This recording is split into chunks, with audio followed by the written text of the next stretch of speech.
Everyone assumes the person who deleted their social media is hiding something, running from something, afraid of something. But what if they're the only ones in the room who figured something out that the rest of us haven't yet? Most of us scroll every single day without ever stopping to ask why. Not why we opened the app, but why we can't seem to stop checking it. Why we feel a little hollow after. Why we post something and then watch it like we're waiting on a verdict. There's a small group of people who asked that question and didn't like the answer they found.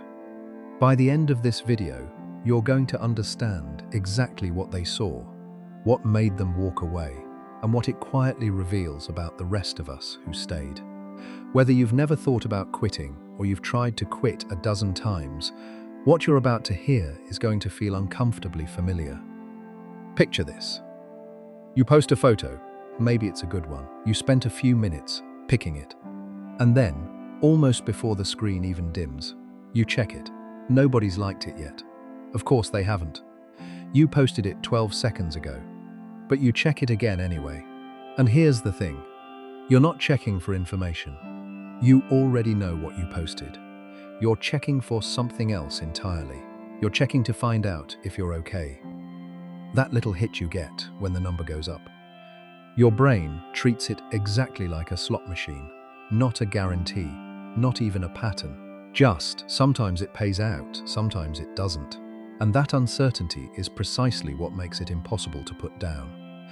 The people who walk away from social media have usually looked that feeling dead in the eye and realized something uncomfortable, that they'd handed over the job of deciding how they felt about themselves to an app, not to their closest friends, not to their own gut, to an app. And once you see that clearly enough, something shifts. So they're not less social. They haven't given up on people. They've just taken back the part of themselves they were letting a screen measure. Quitting, for them, wasn't running away. It was the first honest thing they'd done in a while. But here's where it gets strange. The people most likely to leave social media behind, they're usually not the ones who were struggling on it. They're the ones who were winning. If you've ever deleted an app off your phone and felt, even for just a second, like you could finally breathe again, that feeling wasn't random. That was your nervous system telling you the truth. Researchers have actually studied this, and what they found is almost too clean to believe. Within just a few days of stepping away from social media, people reported feeling noticeably better, less anxious, more present. Like something they couldn't quite name had stopped pulling at them. Not after weeks of therapy, not after a life overhaul, days. But here's the part that should stop you cold. Almost all of them went back, even knowing how much better they felt. Even having felt that relief with their own two hands, they went back. So, the real question was never whether life is better without it. Almost everyone already knows the answer to that. The real question is, why is it so hard to stay away from something you already know is costing you? The people who don't come back, the ones who actually stay off, they didn't just make a different choice. They understood something about themselves that most people never stop long enough to see. And that's exactly what we're getting into next. Stay with me. When researchers looked closely at the people who left social media and actually stayed gone, they expected to find people who were burnt out, overwhelmed, maybe a little antisocial. What they found instead was almost the opposite. These weren't broken people. They were people who had quietly resolved something that most of us are still in the middle of fighting. They'd stopped needing the outside world to tell them who they were. And when you look even closer, three kinds of people show up again and again. The first kind can't stand performing. They'll have a real conversation with you for 3 hours. But the second it becomes a show, something in them shuts off. The idea of packaging their life into content, of curating a version of themselves for an audience, it feels physically wrong to them. Like wearing a costume they never agreed to put on. The second kind craves depth the way other people crave novelty. 100 surface-level interactions leaves them feeling more alone than if they'd spoken to nobody. They'd rather have 2 people who actually know them than 2,000 who recognize their face. And the third kind, they're the quietest ones. They're not angry at social media. They're not making a statement. They just don't need the mirror. They already know how they feel about themselves. Other people's opinions aren't irrelevant to them. They're just not the deciding vote. None of these people are fearless.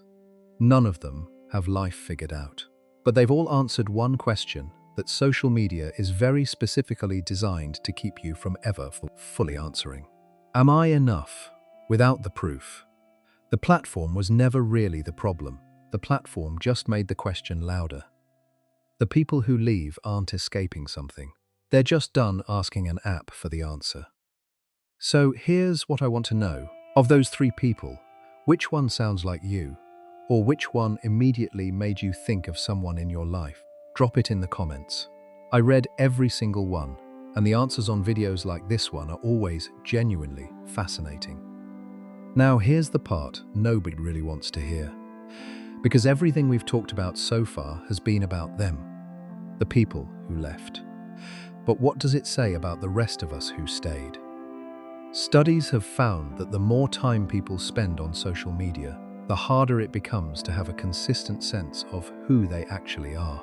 Not because they're weak, not because something is wrong with them, but because the whole experience is built around comparison. You open the app and within seconds you are quietly, automatically measuring yourself. Your body, your career, your relationship, your home, your life, against a highlight reel that was specifically chosen to make someone else look their best. Do that enough times a day, every day, for years, and something starts to erode. You stop having a fixed sense of yourself. Instead, you have a self that shifts depending on what you just saw, who you just compared yourself to, how many people responded to what you put out. Your identity starts to feel less like something you own, and more like something that's always up for review. The people who opted out aren't enlightened. They haven't solved anything the rest of us haven't. But somewhere along the way, whether they meant to or not, they held on to something that a lot of us have been slowly, quietly handing over. A stable sense of who they are that doesn't change based on what the internet did today. And that, more than the screen time, more than the comparison, more than any of the statistics, is what's actually at stake here. So here's what I want to leave you with. The people who don't use social media aren't odd. They're not antisocial. They're not afraid of being seen. They just stopped outsourcing the most important question a person can ask themselves. Do I matter? Most of us are still letting a notification answer that. Still refreshing, still waiting, still checking to see if the number went up. As if that number knows something about us that we don't. They decided it doesn't. Not because they figured out some secret, but because they got tired of asking something that can't actually answer. The most honest thing you might do today isn't to post something brave. It's to go 1 hour without checking whether anyone noticed you exist, and sit with how that feels. Because whatever comes up in that silence, that's the thing worth paying attention to. If this video made you feel something you weren't expecting, there's a reason for that. And that reason goes even deeper than what we covered today. The next video is about why we perform our lives online, even when we already know it's making us feel worse. Why we keep doing it anyway. And what's really underneath that? It's right here. I'll see you there.